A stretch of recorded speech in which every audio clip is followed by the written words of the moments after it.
Hi there. Most of you would be aware of what a resume is. Now, when you're applying for a master's or a bachelor's program to universities abroad, a typical requirement is to upload a resume or a CV. By giving you this option, I think universities tend to confuse candidates.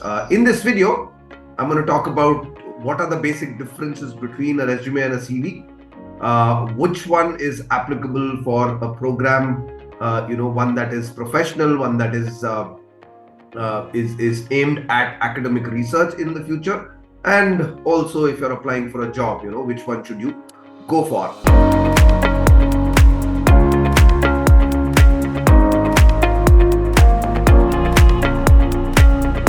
My name is Anand Venkatesan. I'm the founder of this platform called mentorscapital.com. We have a large pool of mentors, and based on our extensive research, we present you some of these important points. All right, let's get started. Now, the first point about in this video that I'm going to discuss is the difference between a resume and a CV, right?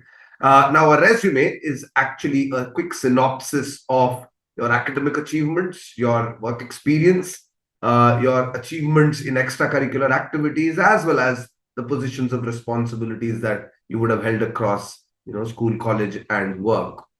Now, typically, resumes are intended to actually portray the skills and qualifications that you possess and how those are suited to a particular role, a particular career that you wish to undertake, right? And so for that reason, a resume will typically be more applicable for a job that you're applying for, a particular position that you wish to hold, or at the other end, an academic program that you're applying for, because most of the times you're applying for a particular specialization, whether it's at a bachelor's level or even more specialized when it is at a master's level, right? But keep in mind that the course that you're applying for should be leading up to a professional career in the future, right? I mean, to say that if you're applying for a course that leads to research, that leads to teaching roles, then maybe a resume is not so apt, right? But we'll talk about that, shortly.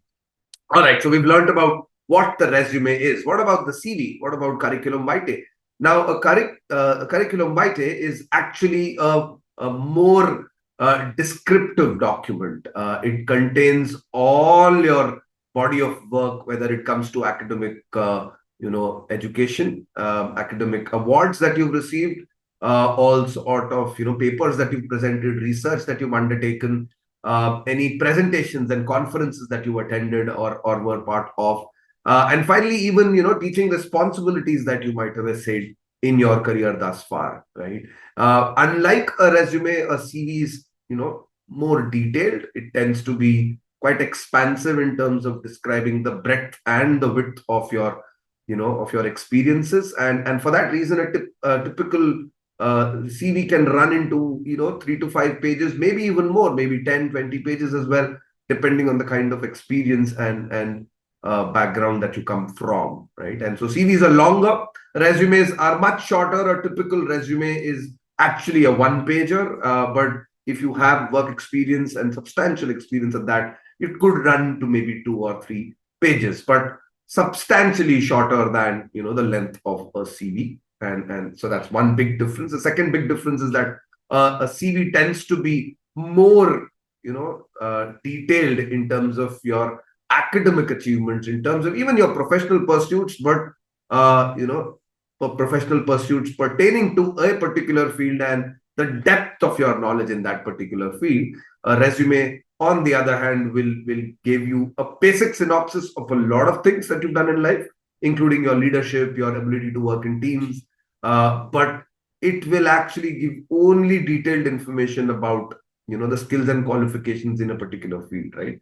Well, it might sound similar, but the fact is, resumes are shorter, they are more concise, they are more apt for academic programs.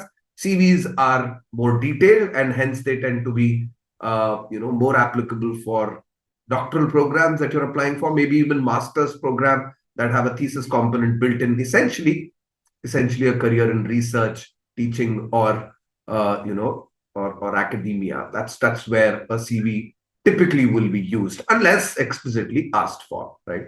Now, given that this video is about, is targeting students who are applying for bachelor's or master's programs, typically professional programs, we'll focus our attention on how to work with a resume, right? Now, the next thing I'm going to do is I'm going to quickly tell you some do's and don'ts about a resume.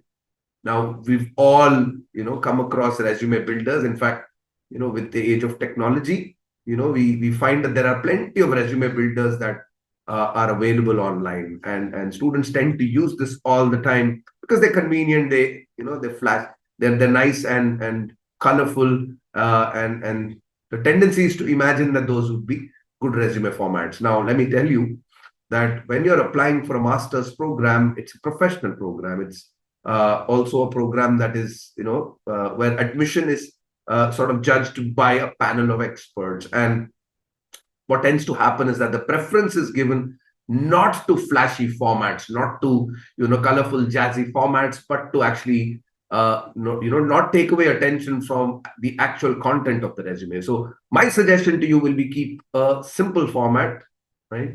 Nothing too flashy, nothing too, colorful. Definitely, a black and white format would be better. And also avoid formats that have multiple columns, right? And this tends to happen. There's a column to the left where some details are given. There are columns to the right which are broken down into subsections. Now, these kind of formats are actually more useful for creative fields. I would tend to assume that when you're applying for a master's program, you would rather present all the information in a much straightforward manner. So avoid such flashy formats. If you're going in for resume builders, find one that is threadbare. All right. The second tendency that I want to highlight here is to put your age, your date of birth, your gender, your religion, even your photograph on the resume. Well, it's a strict no-no. Remember, admission committees are not going to make the decision to select you on the basis of your age or religion, your demographic data, essentially, right? And so definitely not on the basis of your photograph. So a professional resume should not contain these details. Avoid putting these, as also things like hobbies and other interests that you might have, which do not pertain to the program of study, that don't really indicate anything significant about you. These are also things that you should avoid putting on a resume. And finally, one last thing that I want to highlight is, there are many resume formats that tend to include an objective statement at the start, or finish with a declaration that all the contents of the document are true to the best of my knowledge. And these kind of things are completely useless on a resume, because obviously a declaration is unnecessary, because you're anyway submitting it to the university. You do that in good faith. And similarly, an objective right at the top, while it might be a good idea in case you're applying for a niche program, I should think that most of us have a fairly straightforward objective in school or college, which is to gain skills and find a good job, right? And so stating that in a resume is not really going to further your chances, right? So keep those things in mind. Avoid some of these pitfalls. Which brings me to the last area that I want to focus on. How do you format your resume? How do you make sure that it stands out, that it really makes a good first impression on the admission committees? Number one, make sure that your resume is readable. Now, the tendency, among students is to cram a lot of information into all the available space on a resume. But make sure that what you're presenting is readable, and yet it doesn't look childish, right? And which means that font size becomes critical here, right? Don't use font sizes which are in excess of 12 or which are less than 11, right? So 11 or 12 font is the perfect size, which allows the reader, to understand what is written, but also, is small enough to accommodate a lot of information about your, academic and professional pursuits, right? Similarly, make sure that you leave margins both, on the entire document, but also between subsections, right? And finally, line spacing is also critical. I don't think you need spacing of 2 lines. I think a spacing of 1.15 or 1.5 might be too much. So make sure that there's adequate spacing between all the lines in your resume. Also, make sure that you use distinct headers. Right?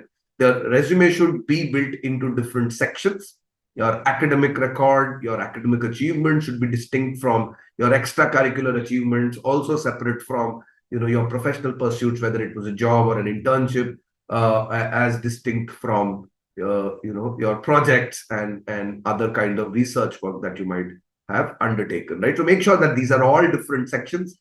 Positions of leadership must be highlighted separately, as should any volunteer work, any work with social responsibility that you undertook. So all of these should be in distinct sections, well spaced, between each other.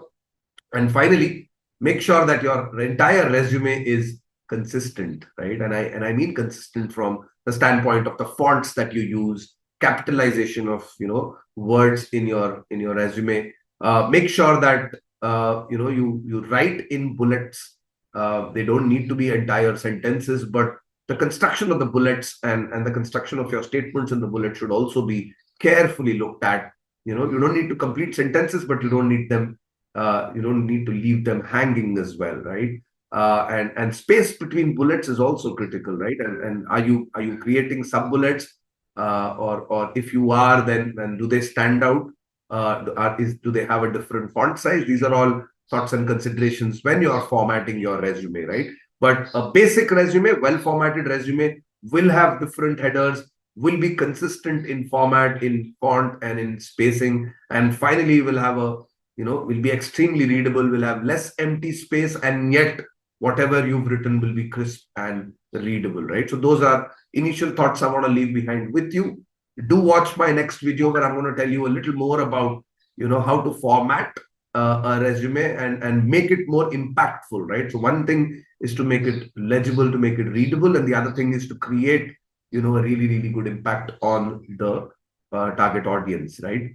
Well, quickly also going to tell you about our services. I did say that we come with a background of having a large network of mentors, and indeed that helps us offer the entire gamut of services in your admission journey, whether it's preparing for standardized tests like the GRE or the SAT or the GMAT, or cracking the admission processes by presenting a really impactful essay, really impactful statement of purpose, letters of recommendations, or finally even clearing those video assessments, personal interviews, and so on and so forth. Our mentors can really give their experience, and help you identify a personalized approach, getting you into your dream university. That's the end goal, isn't it? All right, if you like what I'm saying here, do follow our channel, do give a thumbs up to this video. The link in the description helps you reach out to us. So in case you have any suggestions, in case you feel that this video wasn't useful, but there are some other topics you would like me to cover, do write into me.